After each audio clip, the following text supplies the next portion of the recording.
Maybe next time.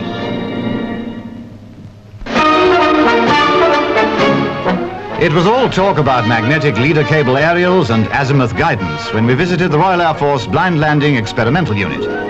They're developing the latest technique for automatic landings, and it's research which will eventually benefit civil airlines.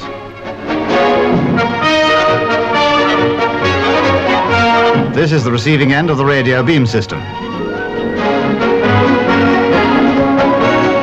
Let's go up in a flying laboratory and see how it works. The pilot coming in for a landing selects the automatic pilot, and our old friend George takes over.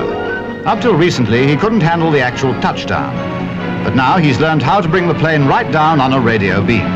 Over 2,000 fully automatic landings have been made, so the system could answer that bad visibility bogey of airliner schedules.